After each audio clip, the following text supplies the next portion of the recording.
Hello, good morning. आज अपन चरक सूत्रस्थान का 7वां अध्याय में न वेगान्न धार्यत्वात् अध्याय अपन पढ़ेंगे। चरकाचार्य जी ने यहाँ बताया है कि किन वेगों को धारण करना चाहिए और किन वेगों को धारण नहीं करना चाहिए। वेग यानी अपने शरीर के अंदर आने वाले कुछ वेग है। उस दो प्रकार के वेग होते हैं। तो दो प्रकार के वेग में एक अधारणीय वेग और एक धारणीय वेग, ऐसे दो प्रकार के वेग होते हैं। अधारणीय वेग यानी जिन वेगों को धारण नहीं करना चाहिए, त्याग कर देना चाहिए। अगर वो वेग की प्रवृत्ति आती है तो उससे उत्सर्जन यानी निकाल देना चाहिए। तो धारणीय वेग 5 प्रकार के बताया है, उन वेगों को अपन धारण करना चाहिए। तो अधारणीय वेग ऐसे 13 बताया है चरकाचार्य जी ने, और धारणीय वेग 5 बताया है। तो स्पेशली यहाँ अधारणीय वेगों के बारे में अपन विशेष उल्लेख करेंगे। 13 प्रकार के अधारणीय वेग चरकाचार्य जी ने कहा है। अष्टांग संग्रह में भी 13 प्रकार के ही वेगों का वर्णन किया हुआ है। वेगान्न धार्यत्वात् विन्मूत्र क्षौत्रुट शुधाम निद्रा श्रम श्वास काश जृंभा श्रु छर्दी रेतसाम। इस टाइप से अष्टांग संग्रह ने 13 प्रकार के अधारणीय वेग बताया है। तो चरकाचार्य जी ने भी 13 प्रकार के ही अधारणीय वेग बताया है।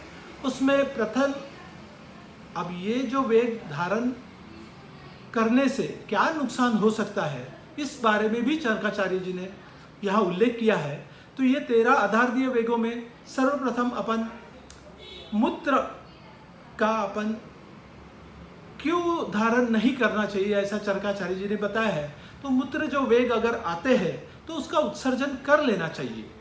अगर मूत्र का वेग आने से आप नहीं उत्सर्जन करते और उसे रोकते हैं तो किस प्रकार से व्याधि उत्पन्न हो सकती है, यह बताते हुए चरकाचार्य जी ने कहा है कि अगर मूत्र का वेग अपन रोकते हैं तो किडनी में स्टोन निर्माण होने के चांसेस बहुत ज़्यादा हो जाते हैं, क्योंकि वो स्टोर्ड मटेरियल जिसमें कैल्शियम ऑक्जेलेट होता है, वो कैल्शियम ऑक्जेलेट अगर बस्ती में ब्लडर में अगर यूरिन ज़्यादा भरा रहा तो वो यूरेटर तक और किडनी तक वो रुका रहेगा, और रुके हुए यूरिन में अगर कोई तत्व होता है जैसे कैल्शियम ऑक्जेलेट होता है तो वो चिपक के स्टोन तैयार कर सकता है।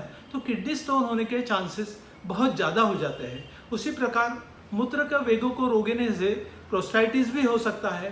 ज़्यादा देर तक मूत्र का वेग रोकने से अपने जो बस्ती प्रदेश है उसमें वेदना हो सकती है।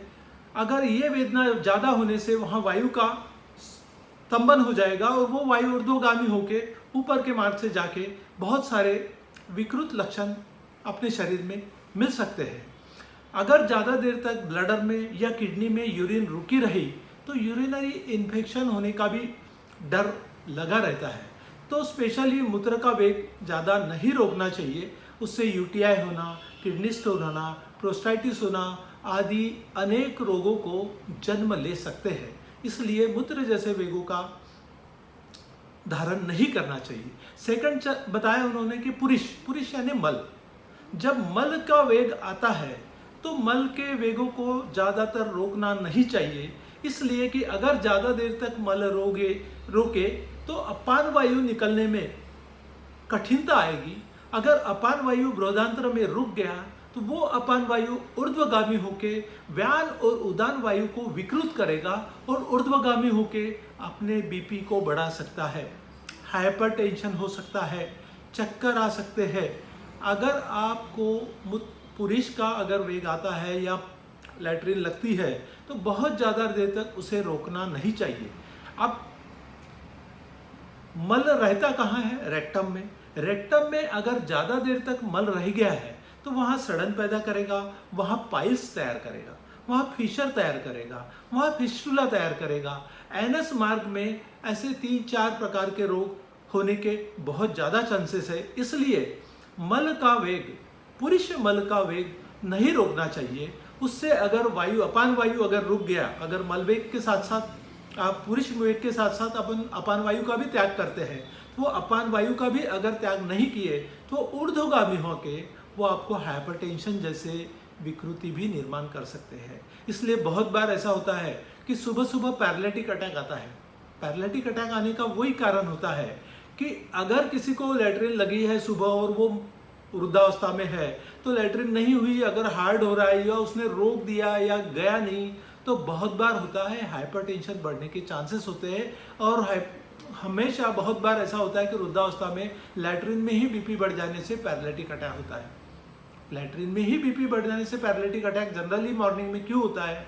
क्योंकि अपान वायु का जो अधोमार्ग से निष्करण होना चाहिए, निकलना चाहिए, वो रोका जाता है। कि रात भर व्यक्ति अगर पेशेंट सोया है तो होता क्या है, गैस वैसी की वैसी बनी रहती है और सुबह उठने के बाद उसका एक वेग, पुरुष का एक वेग आता है, वो वेग अगर त्याग नहीं हुआ तो अपान वायु की वृद्धि हो जाती है, जो अपान वायु व्यान वायु और उदान वायु को विकृत करके हाइपरटेंशन तैयार करता है और बहुत बार पक्षाघात जैसे रोगों का निर्माण होने का चांसेस रह सकते हैं। इसलिए चरकाचार्य ने बोला है मूत्र और पुरुष इनका कभी ज़्यादा देर तक वेग धारण नहीं करना है।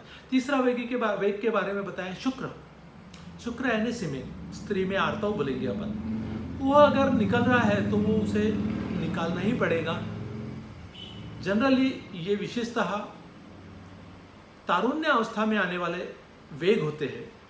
और शुक्र का वेग अगर आता है या स्त्री में अगर आर्तव का या एमसी का जो पीरियड आता है, उसमें बहुत बार क्या होता है, घर में कोई पूजा पाठ होती है तो स्त्री वर्ग क्या करती है कि पीरियड आने के एक दिन पहले से कुछ गोलियां लेके पीरियड को रोकने का काम करते हैं। ये अक्सर आए दिन जनसामान्य में पाया जाता है कि शुक्र को, यानी स्त्री को स्त्री बीज बोलेंगे, पुरुष को शुक्र बोलेंगे। तो इस स्त्री में होता है अक्सर पूजा पाठ अगर घर में है तो बहुत बार टैबलेट लेके उस एमसी पीरियड को रोकने का काम करते हैं आर्टिफिशियल। वो बिल्कुल ही नहीं करना चाहिए। जनरली मारवाड़ी समाज में, ये बहुत सारे समाजों में ऐसी ये घटनाएं होती है और वो कुछ एलोपैथी गोलियां लेके आर्तव को रोकने का कोशिश करते हैं। इससे आगे में गर्भाशय में कई ऐसी विकृतियां निर्माण हो जाती है और कैंसर जैसे रोगों का भी उत्पत्ति होने के चांसेस रह सकता है। बस्ती प्रदेश में वेदना होना या आगे आने वाली जो मेंसिस है उसमें विकृति पैदा होना, उसमें पीसीओडी तैयार होना, उसमें सीस तैयार होना, गर्भाशय के कई ऐसे रोग जनरली 17, 18, 19 साल की लड़कियों को इस टाइप से अगर पाया जाए तो पीसीओडी, अक्सर पीसीओडी पाया जाता है। उसका यही कारण है कि आर्तव में अगर उन्होंने कुछ प्रॉब्लम आया या रोकने की कोशिश की है तो इस टाइप से रोग निर्माण हो सकते हैं। वैसे ही पुरुष में शुक्र का अगर वेग आता है तो उसे निष्कलन कर देना चाहिए, निकाल देना चाहिए। अगर उसको ज़्यादा देर रोके रहे तो होता क्या है, प्रोस्टाइटिस जैसे रोग या यूरेथ्राइटिस जैसे रोग निर्माण हो जाते हैं और बहुत बार वेदना हो जाती है, बहुत बार इन्फेक्शन होने के चांसेस बढ़ जाते हैं। इसलिए शुक्र का वेग नहीं रोकना चाहिए। वैसे मलवात वेग निग्रह, मलवात यानी जो अपान वायु की जो बात कर रहा हूँ मैं, जो अपान वायु जब आता है जिसको अपन पाद बोलेंगे सादी भाषा में, वो कभी अगर आता है तो नहीं रोकना चाहिए। बहुत बार ऐसा होता है कि जन सामान्य में बहुत लोगों के साथ अपन कहीं बैठे रहते हैं, उठ रहते हैं, कोई पार्टी चल रही है तो वहाँ वेग जब आते हैं तो होता क्या है, रोकने की कोशिश किया जाता है, लेकिन एक सर्टन पीरियड तक रोकना चाहिए। उससे ज़्यादा देर रोकना गलत बात है। अभी बताया मैंने कि वात अगर वृद्धि शरीर में हो गई, अपान वायु को रोके तो व्यान वायु, उदान वायु आदि रुक के पेट में गुल्म तैयार हो सकता है। इससे पेट में जलोदर और ऐसे उदर की कई व्याधियाँ अपान वायु को वेगों को रोकने से हो सकती है। उसमें वमन हो सकती है, अरुचि हो सकती है, डाइजेशन में बहुत सारे प्रॉब्लम आ सकते हैं। इस टाइप से जो रोग होते हैं वो वेगों को नहीं रोकना चाहिए। अब छर्दी यानी स्पेशली यहाँ बताना है मुझे कि उल्टी, अगर कुछ अपचन हो गया या पेट में गैसेस हो गए, अगर पेट के अंदर कुछ विषग्न द्रव्य अगर चला गया है, कोई अपचित अन्न चला गया है या अपन ने कुछ खाते समय जो बासा खाना खा लिए जो पच नहीं पाया, तो होता क्या है, स्टमक से ही वो बाहर निकलने की कोशिश करता है। इसका मतलब वो जो अन्न है, जो आहार है, वो प्राकृत नहीं है, वो विकृत है, वो पच नहीं रहा है स्टमक में, और वो विकृत हो गया, वो निकलने के लिए उल्टी हो जाती है, उसको चर्दी बोलते हैं। तो छर्दी यानी उल्टी जो ऑटोमेटिक होती है वो हो जाने देना चाहिए। उसको अगर रोकने की किए तो स्टमक में क्या है, विकृत आहार है। विकृत आहार अगर अपने शरीर के अंदर जाएगा तो अंदर में वो अपचित करेगा, पॉइजनस तैयार करेगा और इंटेस्टाइन में अननेसेसरी दूसरे रोगों को उत्पन्न करेगा। इसलिए छर्दी जैसे अगर विकार या छर्दी के वेग अगर आते हैं तो चरकाचार्य जी ने कहा है कि उसके रोकना नहीं चाहिए। क्षौती यानी थूकना, अगर बार बार मुंह में अगर कहीं से सिक्रेशन आ रहा है और अपने यहाँ थूकी का अगर तो उसको थूक देना चाहिए कि वो विकृत ऐसा सलाइवा होता है। सलाइवा नहीं बोलेंगे, सलाइवा तो पेट में अंदर में काम में आ जाता है, लेकिन थूकी अगर आ जाती है तो वो थूक लेना चाहिए। उससे मुख की शुद्धि हो जाती है, मुख के अंदर कोई विकृति है तो वो निकल जाती है और आने वाले जो अपचन जैसे रोग है वो रुक जाते हैं। वैसे अगर थूकी को रोके तो अर्दित जैसे या शिरशूल जैसे रोग होने के चांसेस। अब सातवां बताएं उद्गार यानी डकार यानी जो उदान वायु पेट से निकल के जब ऊपर आ जाती है तो उसे अपन उदान वायु बोलेंगे। उदान वायु रोकने से होता क्या है, वो स्टमक में ही अगर रह गई तो बार बार हिक्का नाम की बीमारी पैदा कर सकती है, जुम्बिया आ सकते हैं, उससे शिरशूल हो सकता है, सर में दर्द हो सकता है। अगर आपने डकार को रोके तो पेट में बहुत सारे ऐसे आजार जैसे अपचन हो गया, सिर दर्द हो गया, बीपी का बढ़ जाना हो गया, इस टाइप से रोगों की निर्मिति अगर उद्गार यानी डकार रोकने से आ सकती है। क्षुधा यानी भूख। साहजिक है, आपने को मालूम है कि भूख लग गई तो अपन चल बिचल हो जाते हैं, घबराहट चालू हो जाती है। भूख लगी तो कुछ खाने को चाहिए, बहुत ज़रूरी है। अगर नहीं खाए तो अपने बॉडी के अंदर का ग्लूकोज लेवल भी डिस्टर्ब हो जाता है। जब अपने बॉडी के अंदर का ग्लूकोज लेवल कम हो जाता है या फ्रैक्टोज पचने की, फैट को पचाने की जब क्षमता अपने शरीर के अंदर क्रिया चालू हो जाती है तो अपने शरीर के अंदर भूख लगती है। एक पर्टिकुलर 6-8 घंटे के अंदर अपने स्टमक में हाइड्रोक्लोरिक एसिड सीक्रेट होते रहता है और उस वक्त अपने को भूख लगते रहती है। अगर अपन ने वो अनाज या आहार नहीं लिए उस वक्त तो वो हाइड्रोक्लोरिक एसिड अपने शरीर के मांस तत्व को गलाता है, वहाँ एसिडिटी निर्माण कर सकता है, वहाँ अल्सर निर्माण कर सकता है, वहाँ अनेक टाइप के रोग निर्माण हो सकते हैं। गाल ब्लैडर स्टोन हो सकता है, लीवर में कई प्रॉब्लम आ सकते हैं। अपने शरीर के अंदर जो रस, रक्त, मांस, मेद, अस्थि, मज्जा, शुक्र, अगर टाइम पे आप भूख लगी और खाना नहीं खाते तो अपने शरीर के अंदर रसादी धातुओं की कमी हो जाती है, आपको चक्कर आके गिरने के चांसेस हो जाते हैं, आपके शरीर का बल कम हो जाता है और मूर्छा आने के चांसेस हो जाते हैं। इसलिए क्षुधा यानी भूख अगर लग गई तो निश्चित ही कुछ आहार का सेवन कीजिए। अगर टाइम पे कुछ नहीं है तो एटलीस्ट पानी तो भी पीजिए, शक्कर पानी पीजिए, नींबू पानी पीजिए, आपको इमीडिएट आने वाले संकटों से आप बच सकते हैं। तीसरा है पिपासा यानी प्यास, तृष्णा। जब प्यास लगती है तो पानी की ज़रूरत अपने को होती है। अगर प्यास लगी तो मुंह ड्राई हो जाता है, सूख जाता है, अपने शरीर के अंदर जो ओरल कैविटी की जो त्वचा है शुष्क हो जाती है, अपने को बोलना भी नहीं आता, बोलने में भी अपने को बहुत अड़चनी आ जाती है। अगर अपन ने समय पे पानी नहीं पिए तब अपने शरीर के अंदर वाटर लेवल भी कम हो सकता है और वाटर लेवल कम होने से डिहाइड्रेशन जैसे अनेक रोगों की उत्पत्ति हो सकती है। तो चरकाचार्य जी ने बताया है कि इन वेगों का बिल्कुल ही धारण नहीं करना चाहिए। बाष्प वेग निग्रह, बाष्प यानी ठंडी। अगर अपने बॉडी के अंदर बहुत गर्मी है तो अपने शरीर के अंदर अगर ठंडी कोई चीज़ चाहिए तो वो ले लेना चाहिए। जैसे उससे क्या होता है, सर्दी जैसे बीमारियां होने के चांसेस हो जाते हैं, प्रतिष्ठा या साइनोसाइटिस, इस टाइप से जो ज़्यादा अगर सर्दी अगर लगी अपने को तो उष्ण ट्रीटमेंट ले लेना चाहिए। अगर बाष्प वेग निग्रह यानी ठंडी का जो जैसे बर्फ़ वाले प्रदेश में जाते हैं अपन तो बहुत जब ज़्यादा ठंडी लगती है तो छींकें आती है तो छींकों को भी रोकना नहीं चाहिए। छींक जैसी जो वेग है उसको रोकने से भी शिरशूल, साइनोसाइटिस, इस टाइप से रोगों का निर्माण हो सकता है। एक 12वां बताया है निद्रा रोग। निद्रा यानी नींद आना। जब अपने को नींद आती रहती है, श्रम हो गया, बहुत काम हो गया, और ऐसे कंडीशन में अपने को अगर थकान आती है और नींद आती है तो सोना बहुत ज़रूरी है। बहुत बार नाइट ड्यूटी करने वाले जो लोग होते हैं तो वो 8-8 घंटे कंटिन्यू रात को 12 बजे से 6 बजे तक, 8 बजे तक, सुबह तक जागते रहते हैं, सोते नहीं। तो होता क्या है, वो घर आते हैं, नींद का समय तो उनका उड़ जाता है, फिर भी कुछ खाने पीने के बाद उनको एक तंद्री आती है, नींद आती है। उस वक्त उन्होंने नींद लेना बहुत ज़रूरी है। अगर समय पे उन्होंने नींद नहीं लिए तो भ्रम जैसे आजार, मानसिक ऐसे अनेक रोग होने के चांसेस रहते हैं। तो नींद लेना बहुत ज़रूरी है। त्रिस्तंभ में बताया कि आहार, निद्रा और ब्रह्मचर्य। आहार, निद्रा और ब्रह्मचर्य ये 3 स्तंभ है। तो उसमें एक निद्रा बताया है कि निद्रा समय पे लेना बहुत ज़रूरी है।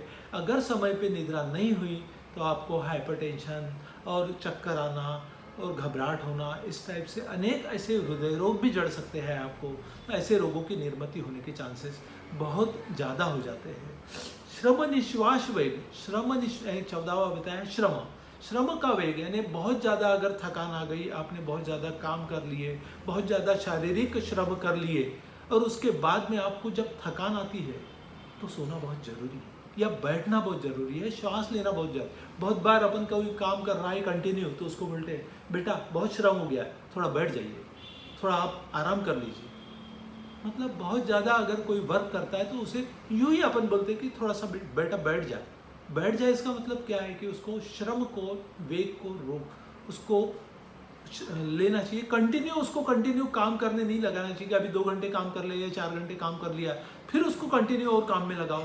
इससे वो चक्कर आके गिर भी सकता है, उसको पसीना आ सकता है, उसको घबराहट हो सकती है। अब एग्जाम्पल बताता हूँ आपको। कार्डियक डिसीज में बहुत बार की 10-15 पायरियाँ या 3 सीढ़ियाँ, 3 जीने चढ़ना बहुत मुश्किल हो जाता है। वो जैसे ही 10-12 सीढ़ियाँ चढ़ती है वो हाँफने लगता है। उसको तो 40-50 सीढ़ियाँ अगर 3 मंजिल चढ़ना हो तो वो बहुत मुश्किल हो जाता है। अगर वो कोई कार्डियक पेशेंट है और वो उसको 4 मंजिल तक ऊपर पैदल चढ़ना है सीढ़ियों से, तो ऐसे कंडीशन में वो 1 मंजिल चढ़ने के बाद, 2 मंजिल चढ़ने के बाद उसको दम लगता है, सांस लगती है। तो वो वेग उसने कंटिन्यू वो वर्क नहीं करना चाहिए, उसने रुक जाना चाहिए, वहीं रुक जाना चाहिए। क्योंकि अगर ज़्यादा वो श्रम करते रहा, ज़्यादा वो चढ़ने की कोशिश किया तो उसको कार्डियक प्रॉब्लम बढ़ सकते हैं। इसलिए श्रम जैसे जो वेग होते हैं वो रुकना नहीं चाहिए, उसमें रुक के फिर उसको वर्क करना चाहिए। तो ऐसे कंडीशन में इस वेगों को धारण नहीं करना चाहिए। अगर आप थक गए हैं तो रुक जाना चाहिए और रुक के फिर आगे के दूसरे कामों के लिए तैयारी करना चाहिए। तो इस टाइप से जो चरकाचार्य जी ने 13 प्रकार के धारणीय वेग बताया है, अधारणीय वेग बताया है, इन वेगों को धारण नहीं करना चाहिए। उन्होंने जो बताया उस हिसाब से काम करना चाहिए। अभी और चरकाचार्य जी ने बताया कि धारणीय वेग, जिन वेगों को धारण करना चाहिए वो ऐसे 5 वेग है। काम, क्रोध, मोह, लोभ और ईर्ष्या। यह 5 वेग चरकाचार्य जी ने बताया है जिन वेगों को अपन रोकना चाहिए, धारण कर लेना चाहिए। उसमें प्रथम वेग है काम। सीधी सीधी बात है, काम यानी वासना। वासना, अगर किसी परस्त्री के ऊपर वासना यानी नहीं करना चाहिए, ऐसे जो बताया है चरकाचार्य जी ने, इससे अपने शरीर के अंदर कामुक प्रवृत्ति बढ़ जाती है, चिड़चिड़ापन आ जाता है। अगर ऐसे कंडीशन में वो वेगों को अपन बाहर निकाले तो अपने चरित्र पे आँच आती है, अपनी चरित्र सही समझा नहीं जाता। तो ऐसे वेगों को अपन ने धारण करना चाहिए, अंदर के अंदर दबाना चाहिए, एक पर्टिकुलर पीरियड के लिए शांत हो जाना चाहिए। दूसरा बताया क्रोध। क्रोध यानी चिढ़ना।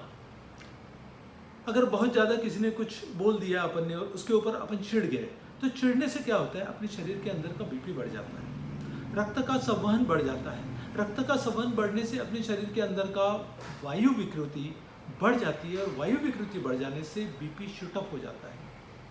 बीपी शूटअप होने से क्या होता है ये आपको पता है, चक्कर आ जाना, गिर जाना। तो चरकाचार्य जी ने बताया कि क्रोध अगर आ गया तो आप शांत रहिए, उसे धारण कीजिए, चुपचाप रहिए। अगर कोई आपको कुछ बोल रहा है तो उसको शांति से सुन के उसका शांति से जवाब दीजिए। अगर आप भी क्रोध करने लग गए तो आपके भी बीपी जैसे विकृति बढ़ सकती है और आपको भी अनेक रोगों की इसके कारण उत्पत्ति हो सकती है। तो क्रोध को धारण करना चाहिए। वैसे ही लोभ है, यानी जनरली पैसे का लोभ बहुत बार होता है। किसी के पास अगर 10 लाख है तो वो अपेक्षा करता है कि मेरे पास 20 लाख होना चाहिए। किसी दूसरों का धन अपने पास आ जाना चाहिए। ऐसे लोभ जो होते हैं वो अपने नैसर्गिक इसमें जो सामाजिक बंधन है उसमें अच्छा माना नहीं जाता। तो ऐसे लोभ बहुत बार, एक एग्जांपल देता हूँ, डायबिटीज़ किसी को है, अगर किसी को शुगर है और डॉक्टर ने बताया है कि आपको मीठा नहीं खाना है, लेकिन फिर भी आपको खाने की लालसा होती है, खाने का एक लोभ होता है, और जो चीज़ नहीं खाने के लिए बताया है उस चीज़ को खाने की और लोभ छूटता है और वासना और उससे खाने की इच्छा होती है। तो वो स्वीट खाने की जो इच्छा अगर होती है तो उसे आपने को कंट्रोल करना चाहिए, उसे रोकना चाहिए, मीठा नहीं खाना चाहिए। अगर वो आप वेगों को रोक लिए तो आप मीठा नहीं खाएंगे। अगर वो आपके मन में आ गया कि नहीं मैंने खा लेना चाहिए तो आपका शुगर बढ़ेगा, आपका बीपी बढ़ेगा, कई ऐसे रोगों को आप जन्म दे सकते हैं। वैसे मोह यानी कोई चीज़ अपने पास अति हो कर लेना या उसका मोह कर लेना। कोई चीज़ अपने पास नहीं है, कोई बहुत अच्छी गाड़ी है किसी के पास, तो अपने को भी लगता है कि मेरे पास भी ऐसी गाड़ी रहना चाहिए, और उसके लिए अपन आत्मनाट प्रयत्न करते रहते हैं। और वो गाड़ी जुटाने के लिए जो नहीं करना चाहिए वो भी ऐसे कर्म करते हैं।